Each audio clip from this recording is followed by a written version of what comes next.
Vamos a ir al primer versículo. Mientras todavía hablaba Jesús. Amén. ¿A quiénes les estaba hablando Jesús? A los 11 discípulos, que Judas ya no estaba ahí. Entonces eran los 11 discípulos, les estaba hablando en el jardín. Amén. ¿Cuál jardín? De Getsemaní, ¿verdad? Ahí donde los estaba amonestando, enseñándoles, instruyéndoles a ser que vigilantes en medio de las situaciones adversas. Amén. Especialmente en la situación que Jesús iba a entrar. Mientras Jesús estaba hablando, dice, vino Judas, uno de los 12. Me llama la atención acá. Voy a hacer una pausita aquí.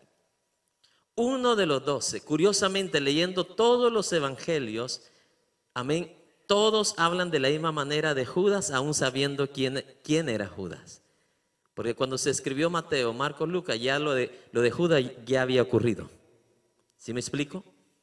Entonces, me llama la atención cómo estos discípulos del Señor, aún sabiendo quién era Judas, todavía lo consideraban que uno de los 12. Hay ciertos escritos acerca de Judas que no están en la Biblia, que no están considerados, ¿verdad?, apropiados para estar ahí. Pero hay ciertos datos que nos ayudan para saber un poquito más acerca de Judas y hasta de su esposa, imagínense. Dicen los ciertos historiadores que la esposa de Judas le gustaba el dinero. Aparte era una manipuladora, era una Jezabel. Amén. Y agarrando eso, podemos deducir que, acuérdense que todos ejercemos cierto tipo de influencia. Amén. Si el hombre tiene una ayuda idónea, ese hogar va a ser glorioso. ¿Sí me explico? Pero si el hombre tiene una Jezabel, al pobre lo va a tirar también. ¿Está escuchando? O sea, Dios no le da a un hijo de Dios una Jezabel. Si esperamos en Dios, oramos a Dios y que Él nos dirija, Dios no nos va a dar una Jezabel. Pero si tú buscas, te puede tocar una. Si usted es soltero o soltera. Pero me llama la atención cómo los discípulos del Señor todavía hablan de Judas como uno de los 12. ¿Sabe qué me da a entender a mí eso? Que mientras una persona está viva, está respirando, no importa cómo usted lo mire o la mire, no lo mande al infierno de una vez. Eso no es amor. ¿Está escuchando? No sé si me estoy dando a entender. ¿Sabe por qué mucho homosexual no viene a los pies del Señor? Porque ¿qué hacemos los cristianos? El momento en que miramos uno, ese hijo del diablo pecador y 40,000 veces pecador. ¿Está escuchando? Entonces, antes de ¿qué? De presentarle a Cristo, ya los estamos ¿qué? Mandando al infierno. Cuando llegó Jesús al pozo de Jacob, ¿a poco así pensó Jesús de la samaritana? Esta hija del diablo. ¿Así pensó Jesús? Mujer pecadora con un montón de hombres. ¿Así pensó Jesús? Nos hace falta ¿qué? Amor. Muchos se creen, ¿verdad?, los grandes ministros del Señor con la unción, pero falta ¿qué? Amor. Y sin amor no llegamos ni a tener una cita con Dios. ¿Está escuchando? Aquel que no viva, no practique el amor, dice la Biblia, no conoce a Dios. O sea, aquí veo esa característica de los discípulos. ¿Una característica de qué? De amor. Cuando usted vea a alguien caído, ¿qué dice la Biblia? ¿Entiérrelo? No, ayúdele. Restáurelo. ¿Me está escuchando?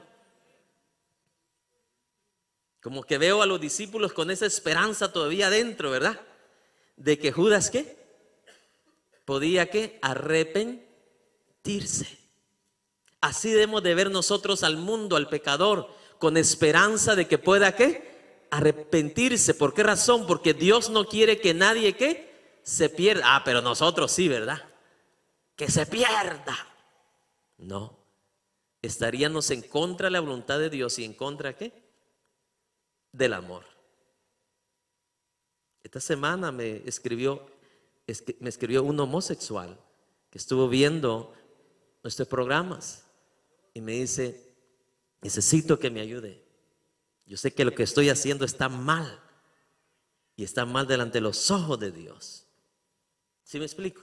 Pero imagínense que yo fuera un predicador que en al nomás yo me subo aquí y empiezo a hablar en contra de todo el mundo y aquí y allá, todos mal menos él.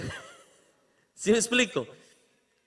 Eso hacemos cuando empezamos a actuar sin amor, sin considerar la compasión de Cristo, porque todo ese recorrido que Jesús va a empezar a hacer mientras estamos estudiando el camino de Getsemaní hasta el Calvario, yo veo la compasión de Jesús por todos nosotros.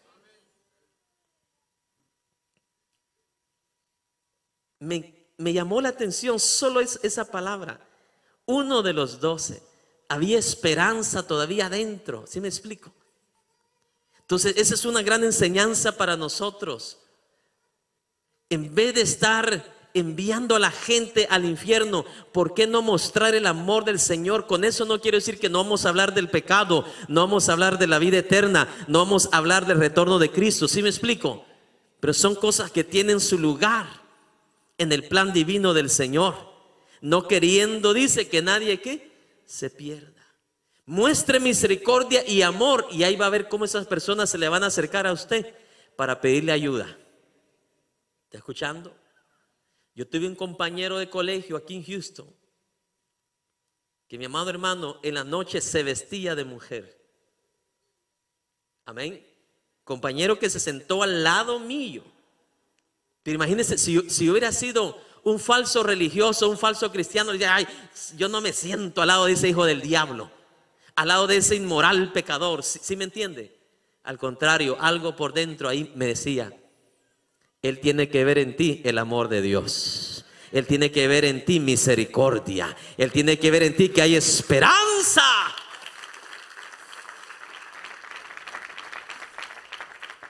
¿Sabe qué lindo? Qué hermoso sentí el día que me escribió por Facebook y me dijo: el Señor me alcanzó y me transformó.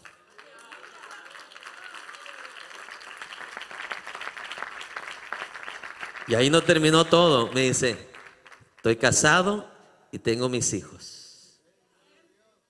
¿Cómo lo ve? Pero imagínense si yo hubiera sido un de esos cristianos que se creen más santos que Dios. Oh, no, eso es impuro, yo no voy a estar al lado de él. Y no, la Biblia dice que Jesús se sentaba al lado de pecadores. ¿Sabe al lado de quienes no se sentó Jesús? Al lado de hipócritas, falsos, que con la boca dicen algo y con sus acciones dicen otra cosa. Con eso sí no se sentó Jesús. Pero con pecadores declarados Jesús entraba para mostrarles el amor, la misericordia y el perdón de los pecados.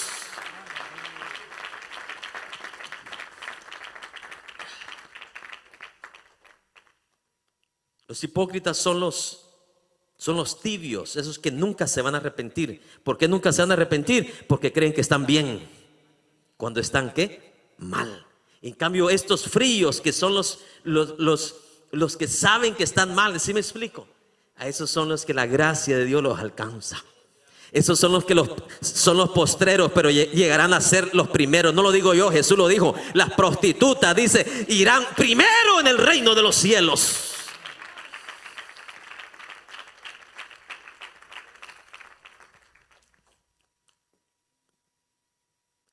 Por eso el que esté limpio, dice, no se confíe. Límpiese ¿qué? Más. Ahora sí vamos a entrar a la palabra. Dice: mientras todavía hablaba Jesús, vino Judas, uno de los 12, y con él mucha gente con espadas y palos. Oiga, mi hermano, de parte de los principales sacerdotes y de los ancianos del pueblo. En otras palabras, para los ancianos del pueblo, los principales sacerdotes, llevar soldados quiere decir que ya tenían permiso de Roma. Amén, en este caso del gobernador de Roma, que era Pilato. ¿Está de acuerdo? Para que ellos ya llevaran soldados romanos, ya tenían que haber tenido permiso de Roma, en este caso del gobernador de Roma, que en ese tiempo era Pilato. Amén. ¿Por qué razón ahora llevan soldados para prender a Jesús? Acuérdense que en otra ocasión quisieron prenderle también. Amén. Pero no pudieron. ¿Se recuerda? Entonces ahora llevan soldados. Dice, claramente dice, y con él, dice, mucha gente con espadas y con ¿qué? Y con palos. Esta multitud que sale ahí con espadas y palos es como una figura o una foto profética de cómo está el mundo hoy o cómo ha estado el mundo siempre en cuanto al nombre de Cristo. ¿Está escuchando?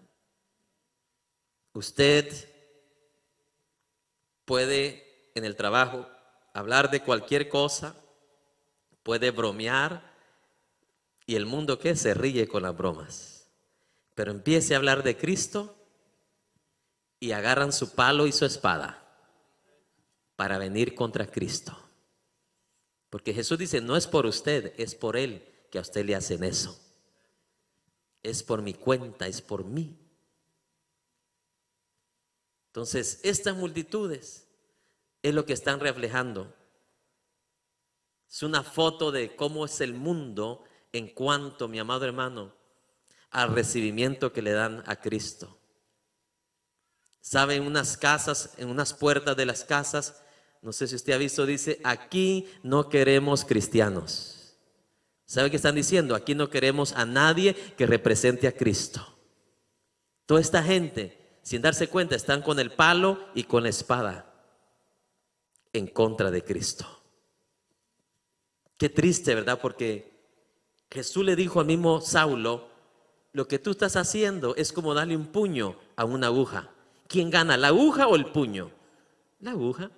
La aguja se queda igual, el puño es el que se queda sangrado y los tendones se hacen pedazos. Así es el mundo. Allá van, miren, las multitudes con los soldados romanos, con palos y espadas contra ¿cuántas personas? Jesús y 11 discípulos nada más. Vamos a ver tantas cosas que nos enseña Dios aquí a través de este acontecimiento, mis amados hermanos. Obvio, cuando los principales sacerdotes fueron a pedir permiso a Pilato no le convenía negarles el permiso de que se llevasen soldados porque los israelitas estaban en medio de ¿qué? De su fiesta. ¿Se recuerda que todavía estamos? La fiesta de la Pascua. Entonces, imagínense, habían millones de judíos. A Pilato ni siquiera podía titubear negarles porque podían hasta hacer una revuelta a los israelitas. ¿Contra quién? Contra Roma. Entonces, no les convenía al gobierno en ese momento donde estaban todos los israelitas, mi amado hermano, negarle un permiso como este de venir con soldados a prender a Jesús. Amén. Aproximadamente dicen los historiadores que estamos hablando de 1000 personas que venían con palos y espadas en contra de ¿quién? En contra de Jesús.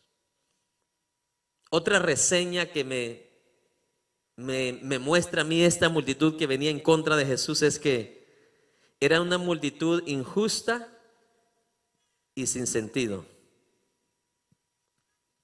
Era una multitud injusta. ¿Injusta por qué? porque venían contra alguien que no les había hecho ¿qué? Ningún daño. Y era una multitud sin sentido, porque ni sabían a lo que iban. Usted no conoce así gente que va en el montón y ni siquiera sabe a lo que va. Ahí había bastante gente que ni siquiera conocía a Jesús en persona. Es el típico latino, ¿verdad? Que nada más dice, mira, vamos, ¿a dónde? Allá, y te mira que va a haber, yo no sé nada, pero vamos pues.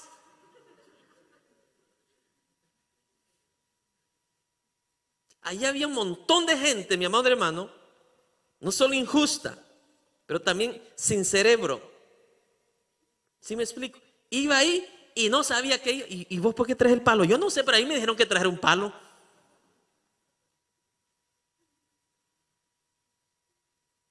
Así está el mundo hoy en día, ¿sí o no? Se rebela contra Cristo y ni siquiera sentido tiene cuando uno le pregunta, ¿pero por qué te rebelas contra Cristo? Y ni siquiera sabe por qué se rebela. Pues no sé, así me enseñaron. Así mi papá me enseñó, así mi abuelo me enseñó, y así somos.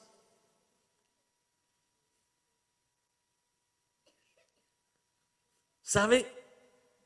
Cuando hablo con personas que practican religiones falsas, me da una tristeza, porque se parecen a estas multitudes. Cuando te hablan sin sentido, te hablan sin bases.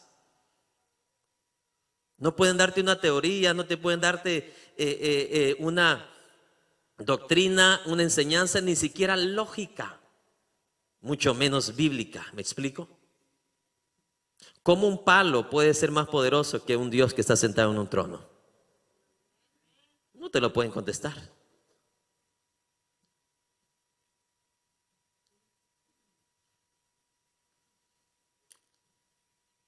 Así hay muchas multitudes como esta que venía aquí en contra de Jesús. Yo no sé en cuál multitud usted se encuentra. Si se encuentra como aquella multitud que aparece en los primeros capítulos de Mateo, aquella multitud que venía hambrienta y sedienta por Dios y por Jesús, o esta multitud que no sabía ni a qué venía, ni por qué traía un palo y una espada. Yo espero que usted sea aquella multitud que venía a Jesús con hambre y sed de justicia, con hambre de conocerle, con hambre de saber más de él, con hambre de seguir sus pisadas y su ejemplo.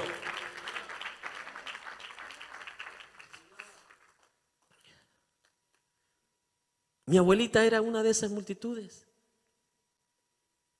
Hasta que no me senté yo con ella con la Biblia y le dije, abuelita, María ya no es virgen. Era virgen, pero no es virgen ya. ¿Cómo que no? Me dice, si ella no tuvo hijos, solo Jesús, y nació bajo la sombra del Espíritu. Le dijo, mire, lea la Biblia. Le leí los evangelios donde aparecen los nombres de los hermanos de Jesús. Ay, me dice, me engañaron.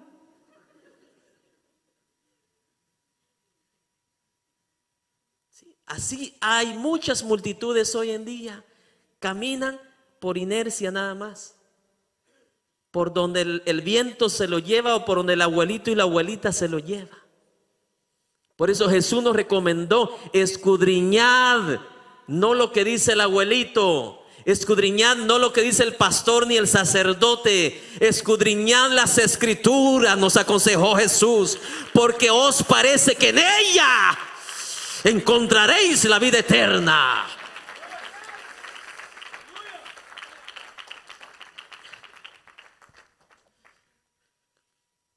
Gran revelación que nos da ahí Jesús, ¿no? De esta multitud. Muchas multitudes hoy en día que son conducidas por el viento, son conducidas por mentiras, por engaños, como por ejemplo hoy lo que se celebra en el mundo.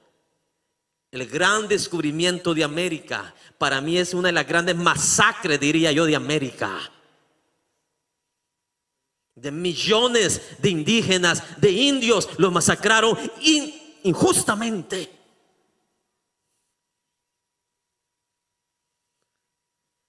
Imagínense, hace 500 años, donde no había Facebook, no había televisión para compartir los acontecimientos, las masacres. Obvio, escondieron millones de casos de injusticia, de masacres, violaciones, mi amado hermano, secuestros, matanzas. Ay, pero celebremos el descubrimiento de América. América ya había sido descubierta antes de Colón. La descubrieron los indígenas, nuestros ancestros. ¿Está escuchando? Ay de todos esos conquistadores si no se arrepintieron de todo lo que fueron parte y testigos. Y ay de aquellos que venían con los conquistadores, los frailes, si no se arrepintieron de todo lo que ellos también estuvieron de acuerdo. Ay, porque un día, dice Apocalipsis, estarán de pie todos los poderosos, los ricos y los pobres, los libres y los esclavos, y todos estarán de pie ante el Dios justo, el Dios que pesa con balanza justa, y todos darán cuenta, dice la Biblia. Ay de ellos si no se arrepintieron.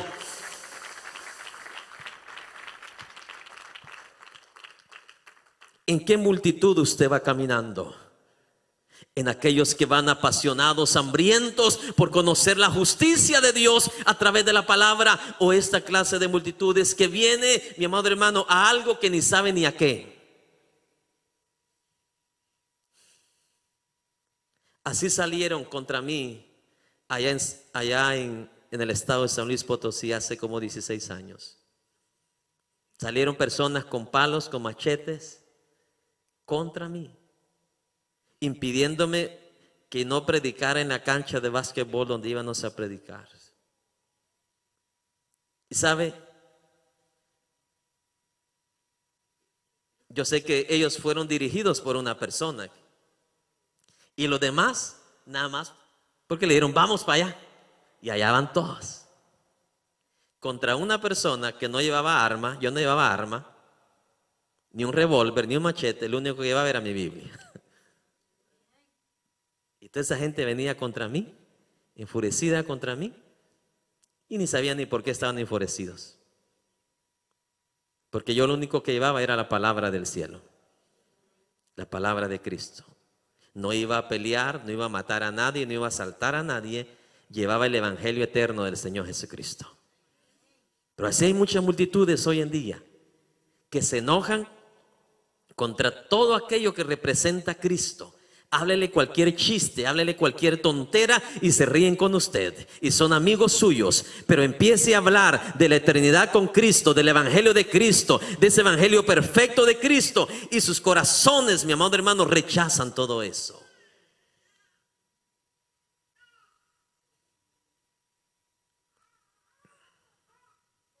Otra de las características que veo de esta multitud es su cobardía. ¿Está escuchando? Su cobardía. Escogieron la noche y no el día para prender a Jesús. Cobardes. Los sumos sacerdotes, cobardes también. No fueron ellos solos, ni los principales ancianos. Se llevaron ¿a qué? Soldados de Roma. Cobardes. Si Jesús era una sola persona. No escogieron el día, no escogieron en medio de toda la gente, en medio de toda la plaza, sino que escogieron ¿qué? Lo escondido de la noche, lo oculto de la noche. Cobardes. ¿Sabe que una conciencia culpable siempre produce cobardía? ¿Quiere que lo repita? Una conciencia culpable siempre produce cobardía. Grábeselo, grábeselo porque le va a ayudar. Una conciencia culpable siempre produce ¿qué? Cobardía.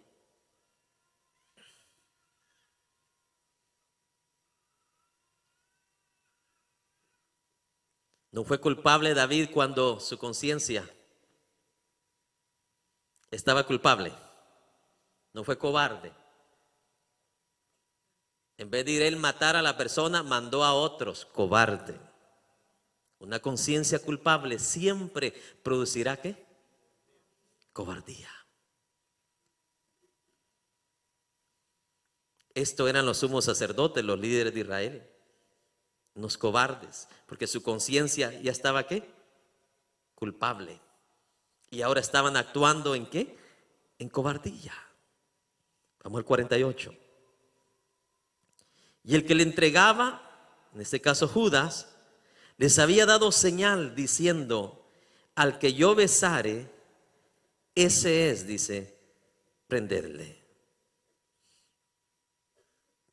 Al que yo besare, ¿qué dice? Este es, prenderle. Ya para este tiempo, para este momento, para este minuto, Judas estaba decepcionado de Jesús. ¿Por qué razón? Porque Judas se dio cuenta que Jesús no era el Mesías que él estaba ¿qué? Figurando en su mente y en su corazón desde que se unió a Jesús.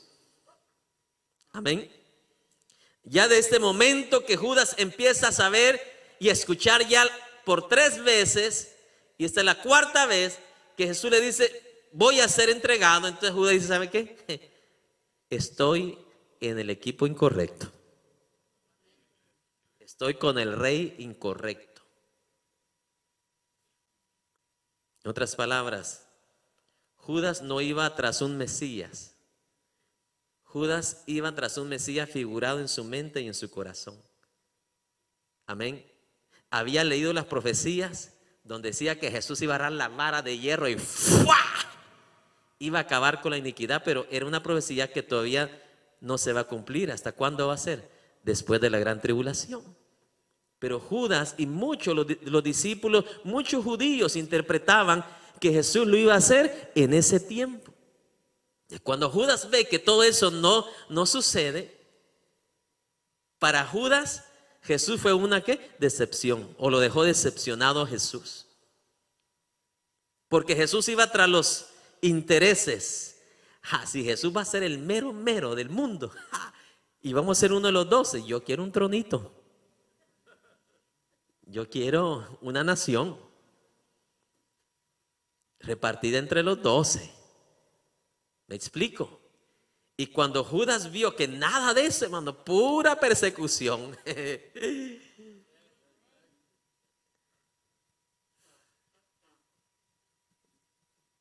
tengo oídos para oír.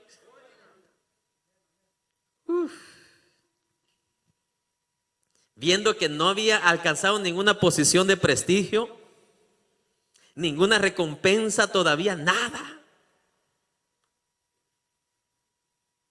Y mire lo que me agrada de Jesús, y esto les va a servir a ustedes.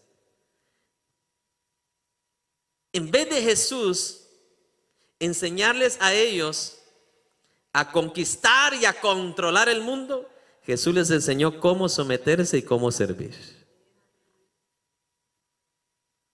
¿Está escuchando? El evangelio falso es el que ahora te dice: conquiste, conquiste, conquiste, conquiste. Puros rebeldes. Ni saben ni se imaginan qué significa conquistar o cuáles son los efectos de una conquista. ¿Está escuchando?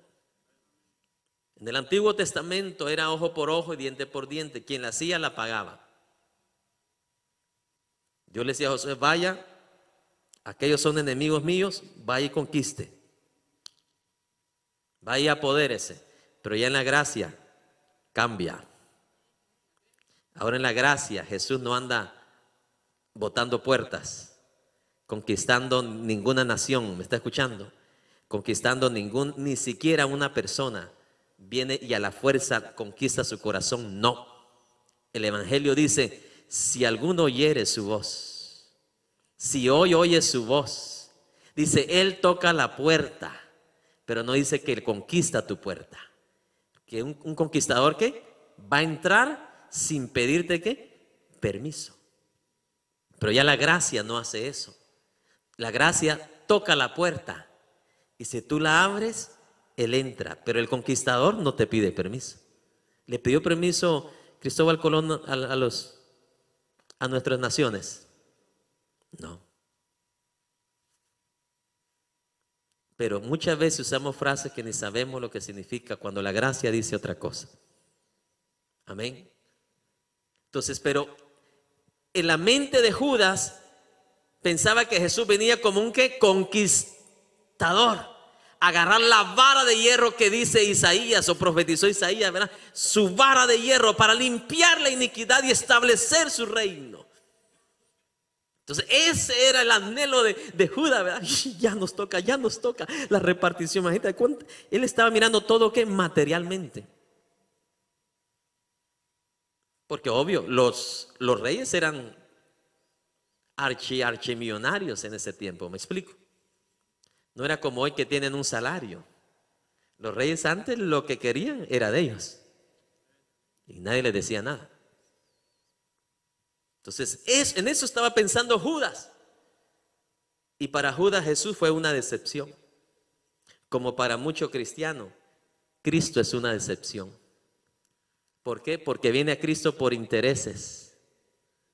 Y no porque Él es el camino. No porque Él es la verdad. No porque Él es la vida y la resurrección.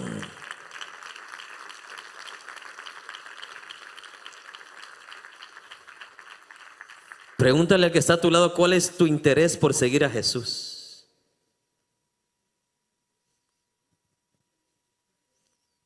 Un muchacho dijo, yo quiero seguir a Jesús porque me dijeron que con Cristo se consigue una buena chava. Si ese es tu interés, vas a terminar igual que Judas, traicionando a alguien. ¿Está escuchando? Judas servía a Cristo no por amor, sino que por interés. Hoy hay muchos Judas predicando en los altares, no por amor, sino por interés. Yo he sabido casos que la iglesia ya no quiere al pastor, ya no lo quiere, y el pastor dice, yo no me voy de aquí. Hermano, yo la primera vez que un grupo mayor me diga ya no lo quiero, yo soy el primero que me voy. ¿Sí me explico? Porque a la fuerza ni la comida es buena comerla. Es la verdad. ¿Por qué no se van esos? Porque tienen un interés interno. ¿Sí me explico? Pastores que por ley quieren que sus hijos sean pastores también. Esto ya llevo 45 años viéndolo. Muere el papá, deja a su hijo de pastor y la iglesia se viene. Porque Dios llamó al papá, pero no llamó al hijo. Piensan que estamos en los tiempos de los reyes. En los tiempos de los reyes, el rey decía, mi hijo va a reinar y nadie podía decir nada. Pero ahora estamos en el tiempo de la gracia. Es Dios quien escoge. Es el Espíritu de Dios quien dice, apartadme a este, etcétera.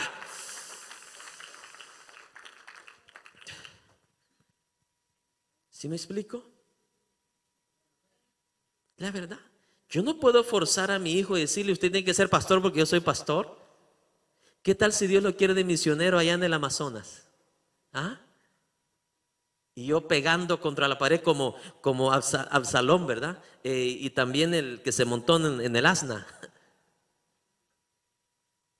que por ley quería hacer las cosas a su manera, sin entender la voluntad del Señor.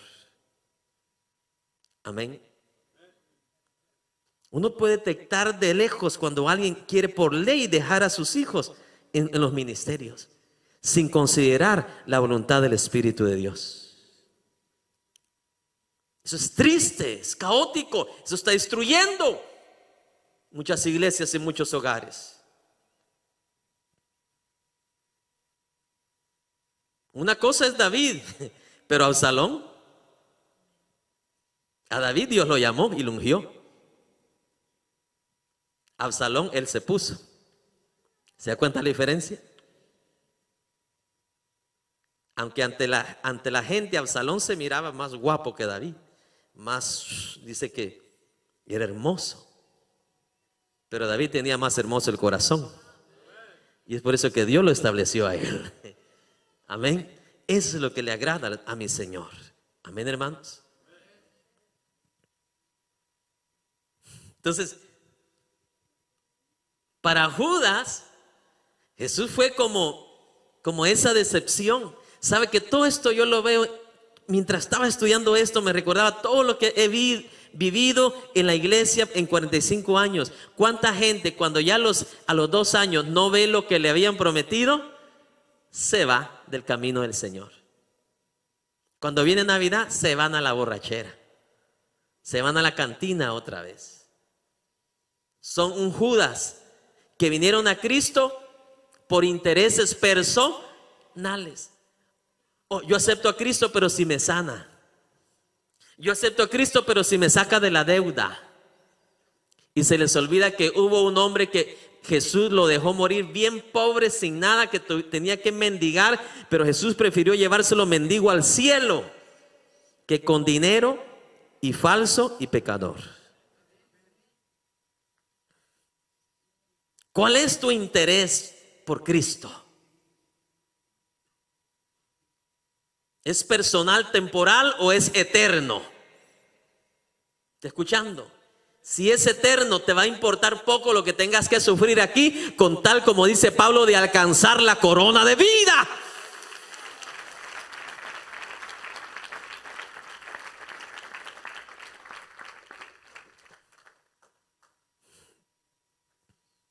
En otras palabras, los discípulos, en vez de ser más ricos cada vez, iban siendo más pobres, aunque en el caso de Judas, el dinero que se robaba. Pero te das, ese es el evangelio puro, cuando no se hace por intereses.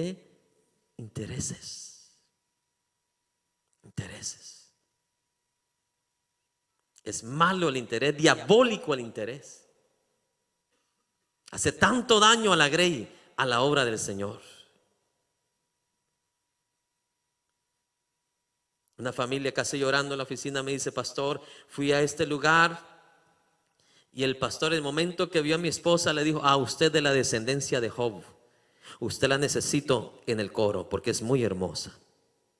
Primera vez que la miraba. Sirven a Dios por intereses, son Judas. Es triste. Es triste. Es triste. Hay iglesias donde ponen a servir solamente a los pobres, pero los que tienen plata no los ponen a servir. Dios nos libre de eso. Porque en Dios, dice, ya no hay ¿qué? Ni gringo ni hispano, ni libre ni esclavo, ni ojos verdes ni ojos negros. Todos delante de Dios somos lavados con la misma sangre y con el mismo derecho.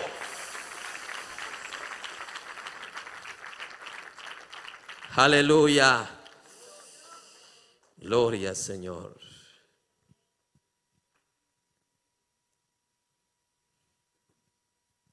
Leamos. Verso 48. Y el que le entregaba les había dado señal diciendo: al que yo besare, ese es, prendedle.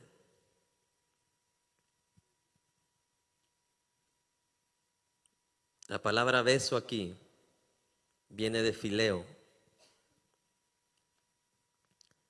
que se refiere a un acto especial de respeto, y afecto. Todavía podemos ver esto en varias culturas del mundo, como los árabes, los europeos.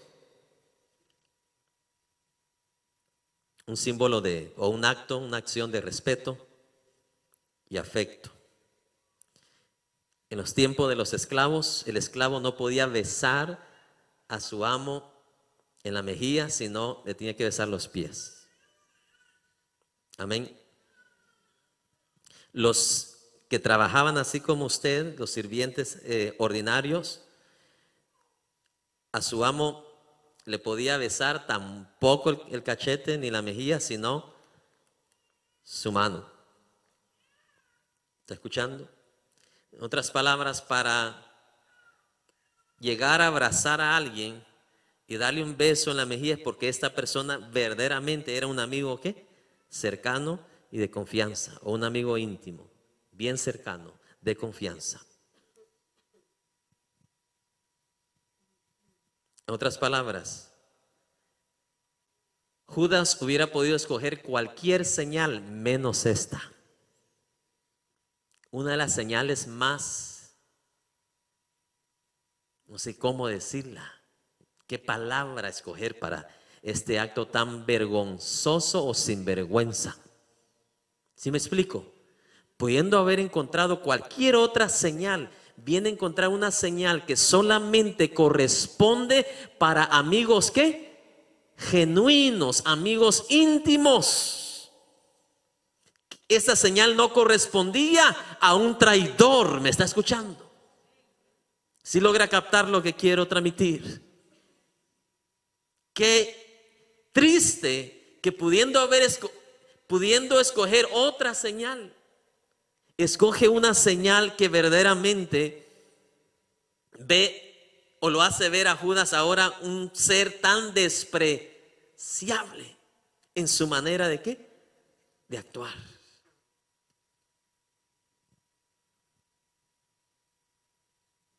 Él prefirió esta acción, esta actitud.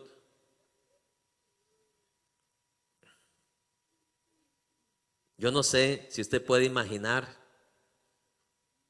cómo una persona como Judas pudo escoger un beso en la mejilla a alguien que tanto lo amó por 3 años, que estuvo con él, no le sacó en cara nada, aún sabiendo Jesús que él lo iba a traicionar.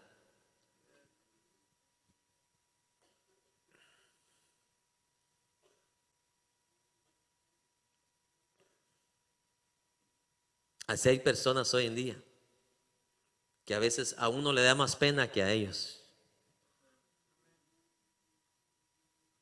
que han sido los Judas, y luego tú los ves y te da más pena a ti que la vergüenza que le da a ellos.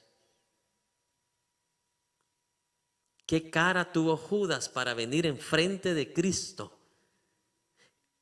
Cristo o Jesucristo, alguien que no le hizo daño a nadie, alguien que manifestó su gloria y su poder delante de ellos. ¿Sí me explico? Y ahora Judas viene y lo entrega de esta manera con un ¿qué? Con un beso.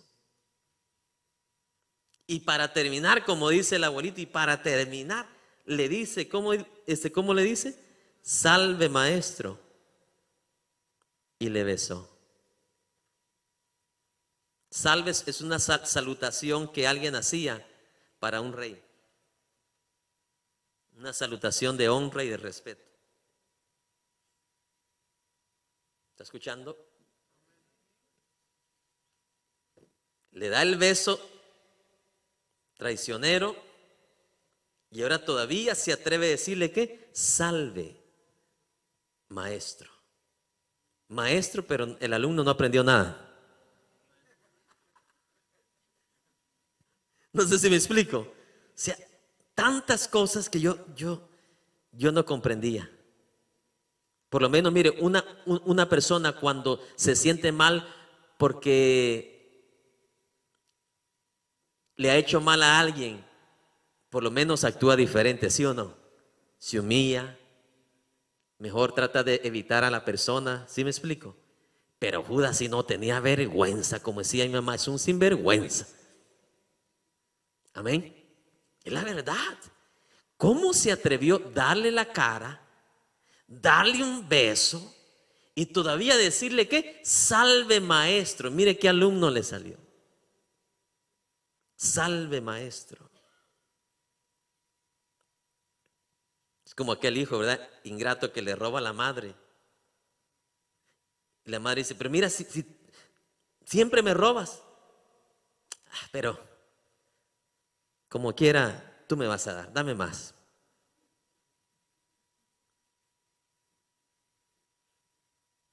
Salve, le dice ¿qué? Maestro. Y le besó. Y Jesús le dijo, amigo, ¿a qué vienes? Entonces se acercaron y echaron mano a Jesús y le ¿qué? Y le prendieron. ¿Cómo le dijo Jesús? Amigo, ¿a qué vienes? Quiero denotarle algo acá, porque Judas habló hipócritamente, pero Jesús no iba a hablar de esa manera.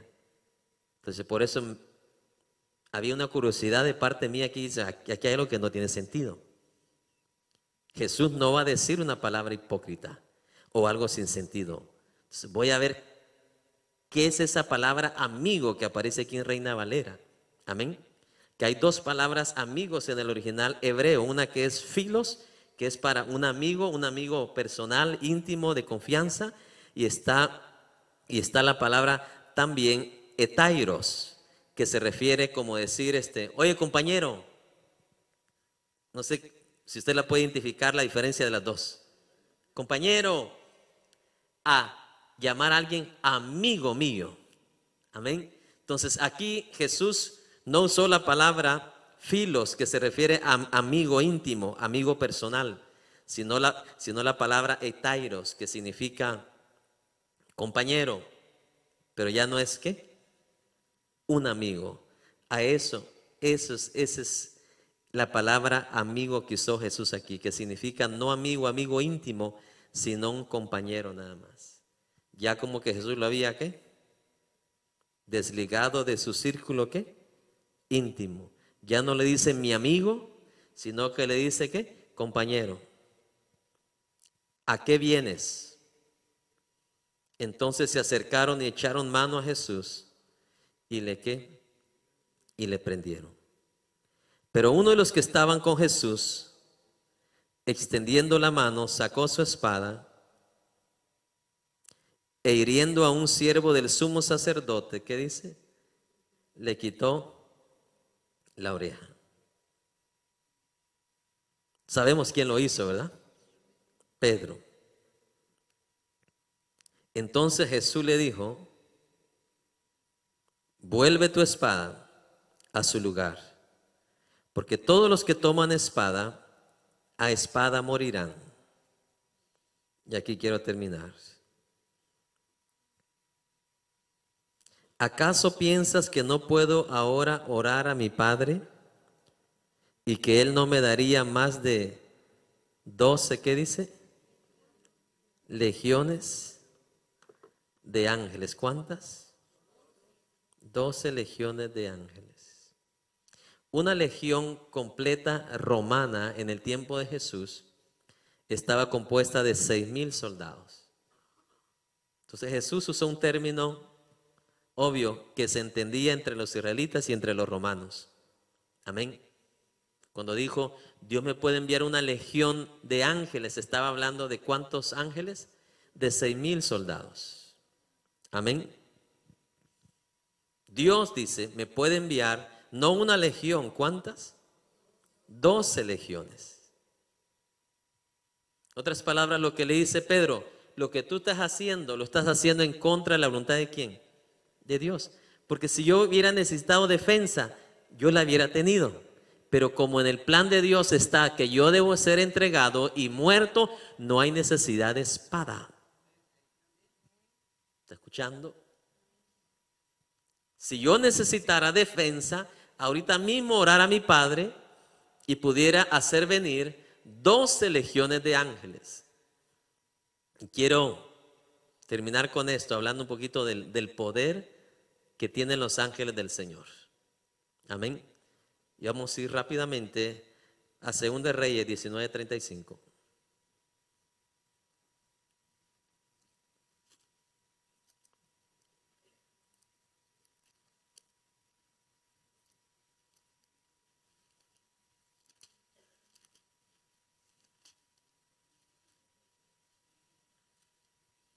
¿Lo tenemos? Y aconteció que aquella misma noche salió el ángel de Jehová y mató en el campamento de los asirios a 185,000. Y cuando se levantaron por la mañana, he aquí que todo era cuerpos de muertos. ¿Cuánto se tardó el ángel? 7 días, 8 días, en esa misma noche. 180,000 personas murieron. Un ángel. Jesús dice, yo puedo hacer descender 12 legiones de ángeles.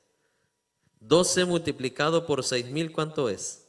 72,000 ángeles. Aunque si Jesús quiere puede hacer descender los millares de ángeles.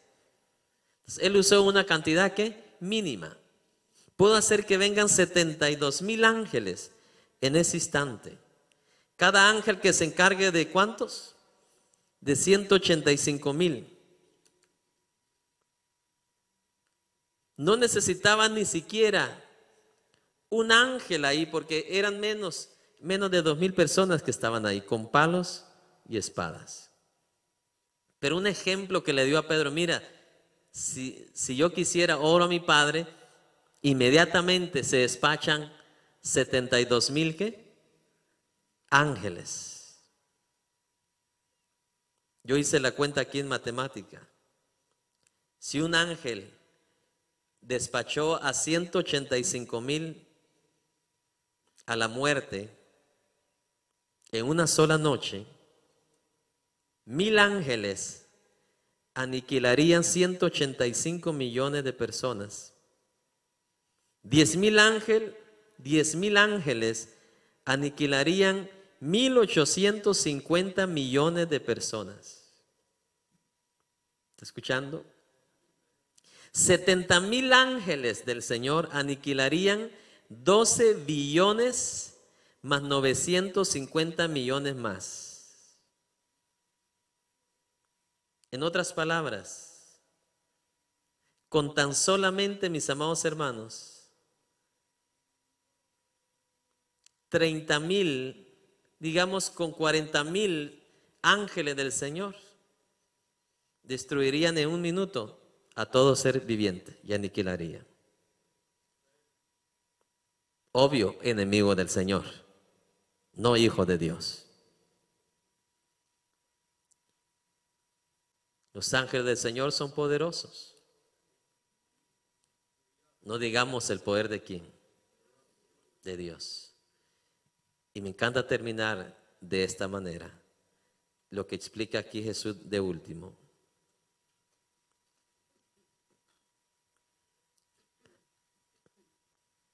Verso 54. Mateo 26, 54. Pedro, respóndeme, pero ¿cómo entonces se cumplirían las escrituras de que es necesario que así se haga? ¿Está escuchando? A Jesús le importaba lo que la palabra había profetizado de él. Ay, ay, ay, ay, ay, póngase de pie. Repita conmigo, a Jesús sí le importaba la palabra del Señor. En otras palabras, Jesús le está diciendo a Pedro, yo no voy a hacer algo que esté fuera de lo que la palabra de Dios dice. ¿Está escuchando? Tú al agarrar espada, Pedro, querés evitar cambiar lo que la palabra dice, y eso no lo voy a permitir yo. Ni yo voy a hacer algo que esté fuera de ¿qué? De la palabra del Señor. Porque entonces, ¿quién quedaría mentiroso? Y la Biblia habla de Dios, que Dios no es hombre para que mienta, es hijo de hombre para que se arrepienta. Él dijo y así se hará. Él prometió y Él lo va a cumplir. ¿Qué forma de terminar hoy? Yo no voy a hacer algo, dijo Jesús, que vaya fuera de ¿qué? De la palabra del Señor. Mire, Jesús, siendo el Hijo de Dios, no se dio el lujo de hacer algo que no estaba en la palabra de Dios. Y hoy un montón de cristianos se dan el lujo, ni son Jesucristo, ni tienen el poder de Cristo, y se dan el lujo de hacer cosas que Dios no los mandó, o la palabra no los manda a hacer.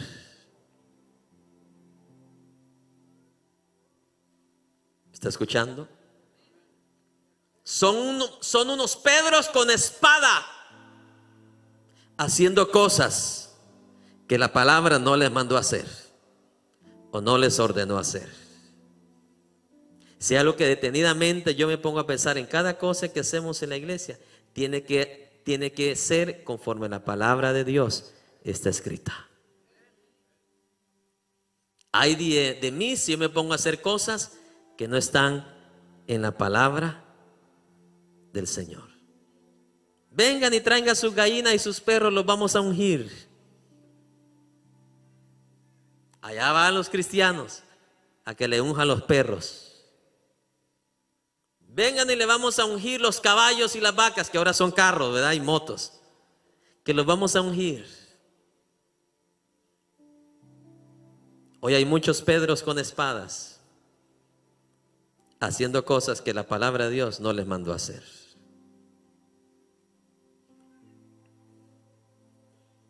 Jamás un hijo de Dios puede hacer algo que la palabra de Dios no le mande a qué hacer. Ay de la señorita, ay del joven soltero que cuando se casa con un hijo de las tinieblas o hija de las tinieblas. Tú estás ya preparando ya ¿tu qué? Tu desgracia, porque estás haciendo algo que está fuera de qué, de lo que está escrito en la palabra del Señor. ¿Qué está escrito en la palabra? No os unáis con yugo desigual. Porque ¿qué comunión tiene la luz con las? Ni Jesús se atrevió a hacer algo que estaba fuera de qué, de la palabra de Dios. Por eso es que tenía la seguridad que si él oraba, Dios Padre podía despachar ángeles. No sé si alguien puede hoy.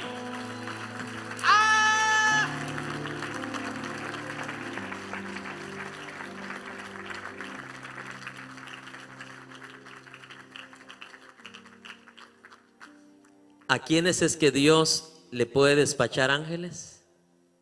Bajo ese contexto, aquellos que no se salen de la palabra del Señor. Aquellos que no van a andar haciendo cosas que no están conforme ¿qué?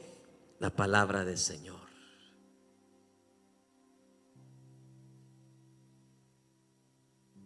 Una dama me llamó de un país. Y qué bonito hablaba la Biblia, qué bonito se expresaba. Es que yo creo a Dios, le creo a Dios, le creo a Dios. Y yo le dejé que hablara. Es que yo le creo a Dios, por eso le llamo para que usted ore por mí, para que Dios haga eso. Y cuando la dejé que terminara, le dije, ¿usted es casada, soltera? Me dice, vivo con alguien, pero no estoy casada.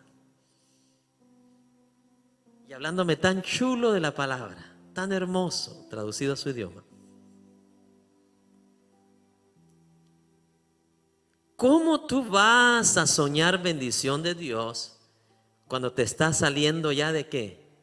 De la palabra del Señor. El anhelo de Dios y el anhelo de Jesús y el anhelo de todo cristiano debe de ser que se cumpla la palabra en mí. Que todo lo que se dijo de Jesús en Isaías, en el libro de los Salmos, Jesús tenía que asegurarse que se iba a cumplir en él. No sé si me está escuchando. Por eso que él aún con el dolor y todo dijo, que no se haga lo que yo quiero, sino lo que tú quieres. ¿Quiénes son los únicos que tienen seguridad entonces que cuando estés en peligro el Señor pueda despachar ángeles del cielo? Yo te hago una pregunta en esta noche, en este día, a ti y los que están viendo a través de la televisión. ¿Quieres ser tú de esas personas que camine con seguridad en la vida, en el presente y en el mañana? Que no importa, mi amado hermano, que secuestrador, que ladrón salga, que asesino salga. Si tú eres alguien que estás comprometido, igual como Jesús estuvo comprometido, que la palabra se cumpla, que la palabra la vivamos, que la palabra la obedezcamos. Yo te digo que, mire, mi amado hermano, sin que tú pidas a los ángeles, el Señor será tu guarda, el Señor será tu protección, el Señor de los cielos. Si haya necesario, envía ángeles también.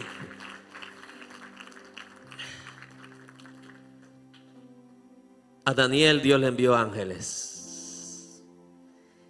y le envió de lo de la alta categoría. Le envió a Miguel. Y Miguel se llevó su grupo también. Para que en ti se cumpla este coro: no hay Dios tan grande como tú. Y ese es mi anhelo, que a esta generación de cristianos usted sea de esos como Jesús, que tenga la plena seguridad de caminar en el hoy, en el mañana, en el presente, en el futuro, creyendo que las promesas de Dios son fieles y verdaderas, pero que usted también va a caminar en ellas.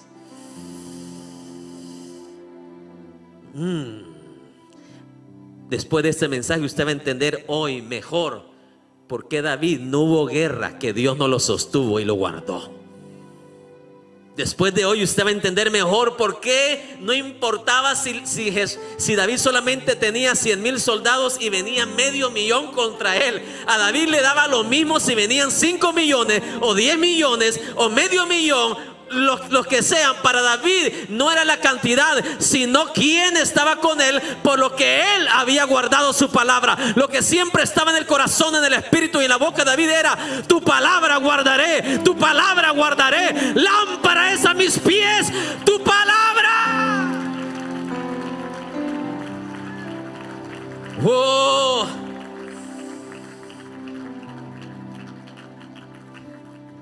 Para David no había ni reto grande ni reto pequeño, no habían soldados gigantes ni pequeños, no había ejército grande ni pequeño. Para él todos eran los mismos. Para él lo que le importaba era, mi amado hermano, que se había guardado la palabra, se había caminado en la palabra, se había obedecido la palabra, se había sido fiel a la palabra. Esos son los que tendrán ángeles, ángeles, ángeles, ángeles a su alrededor. No hay Dios tan grande como tú. No lo hay. Oh sí, Señor. No. Los que viven en Centroamérica necesitan esta palabra. Necesitas que ahora esta palabra la creas con seriedad.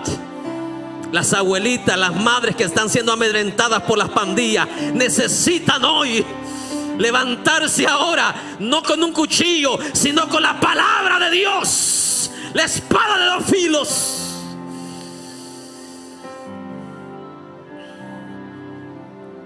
Como las... ¿Sabes qué le dijo Jesús a las multitudes? ¿Cuántas veces yo no estuve en medio de ustedes y no me pudieron hacer nada?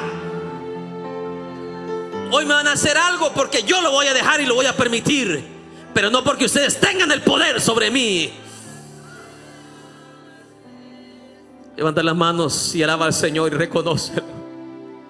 No hay Dios tan grande como tú. No lo hay. Sí, Señor, gracias. No. Gracias por este regalo que nos das el día de hoy, Señor, a tu iglesia. Esa palabra gloriosa, Señor, y poderosa. Esta afirmación, seguridad que le das a cada hijo tuyo, Señor, en este lugar. Y aquellos que están viendo a través de la televisión en Houston, en los alrededores, en todas las naciones, Señor, en este momento, los millones de personas, Dios mío, que están sintonizados ahora, Señor, en este instante, Dios mío. Padre celestial de los cielos, que todos podamos creer esta palabra, confiar en esta palabra, como lo hizo David, como lo hizo Josué, como lo hizo Moisés, como lo hizo Abraham. Como las que hace tú. Créelo conmigo, dígale: no es con espada, no es con espada, ni con ejército, mas con su Santo Espíritu.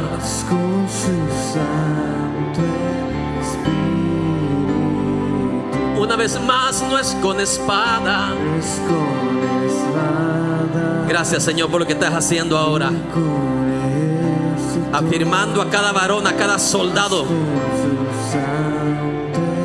afirmando a cada hermana, a cada hermano, Señor, en este lugar. Y las montañas se moverán, y las montañas se moverán, las montañas se moverán, mas con su santo espíritu. Y las montañas se moverán, y las montañas se moverán,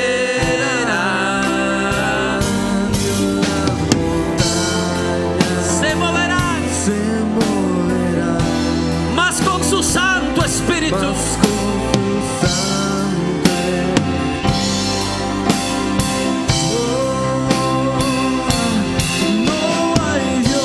Grande como tú, tan grande como tú.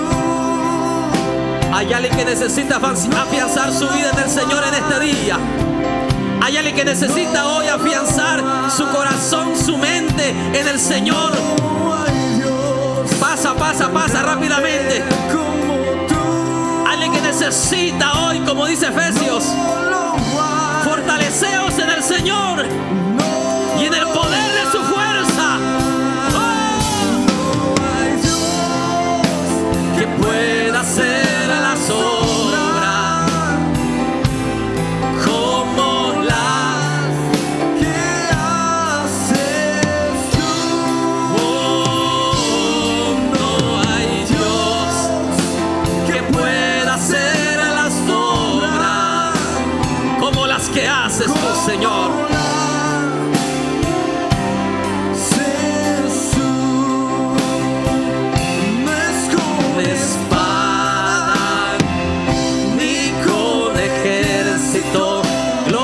Señor, por lo que estás haciendo en cada vida, en cada corazón.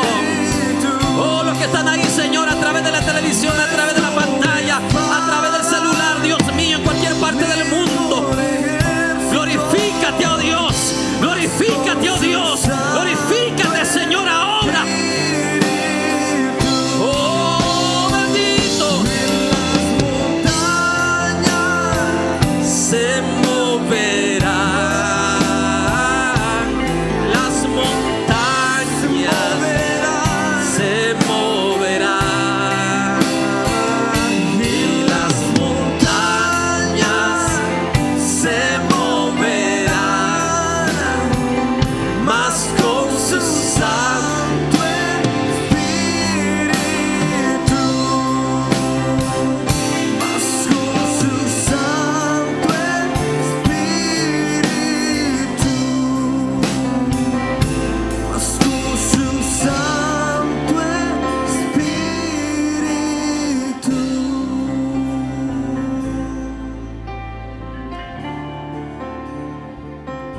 Grábate esto, varón y dama que estás en este lugar.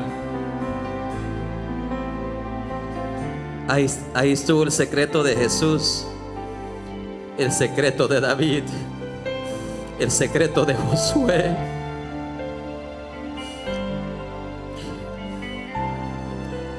Josué en Egipto no tenía experiencia de guerra. Lo único que sabía hacer Josué en Egipto era hacer lodo para hacer ladrillo. Pero cuando salieron a la aventura de la tierra prometida, no confiaron en su experiencia de guerra, confiaron en Jehová de los ejércitos. Confiaron en esa palabra fiel y verdadera. Dios anda buscando hoy hombres y mujeres que no confíen en el poder de su fuerza, sino que confíen en el poder y la fuerza del Señor. Es lo que la palabra dice en Efesios: fortaleceos en el poder de su fuerza, porque solo ahí tendremos victoria. Padre celestial, en esta preciosa noche, Señor, Gracias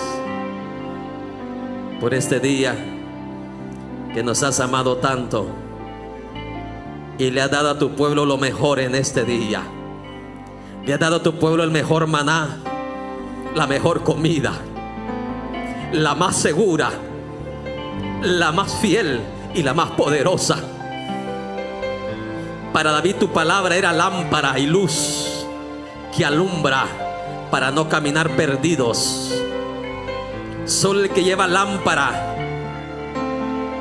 camina directo y derecho. Solo el que camina con lámpara no va a andar deambulando en la vida, sino caminará derecho, porque no se tropezará.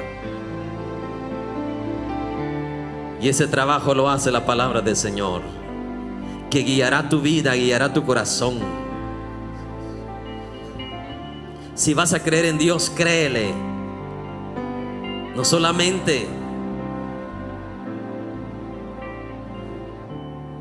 creyendo por creer, sino actuando por lo que crees. Padre Celestial, gracias por este honor que nos ha dado de escuchar tu consejo sabio. Gracias, Señor, por habernos escogido, Señor, de lo más despreciable para poder ser bienaventurados hoy, Señor, y recibir un consejo más sabio que el de Salomón. Es tu sabiduría tuya directa, Señor mi Dios. Te damos gracias, Señor, porque vamos más que felices y contentos, afirmados en tu palabra, de que no importa la situación adversa que tus hijos estén atravesando, no importa, Señor, la enfermedad que estén pasando, Señor, podemos confiar en ti, oh Dios. Podemos descansar en ti, oh Dios. Glorifícate, Señor, en cada situación adversa. Glorifícate, Señor, en cada enfermedad, Señor, que haya en medio de tu pueblo, de tus hijos, Señor. No hay duda de que puedes sanar los enfermos en un instante, en un segundo, Señor, porque para ti no hay nada imposible, Señor. Pero no somos nadie para mandarte. Tú eres soberano. Y tú hoy sanarás a aquellos que tú tienes, Señor, hoy destinados a sanar, y aquellos que también están esperando y confiando y creyendo en ti, Señor. En el nombre de Jesús, en todo y sobre todo, todo sea para tu gloria y para tu honra, y que tu trono, tu nombre sea exaltado, Señor, por los siglos de los siglos. Amén, amén.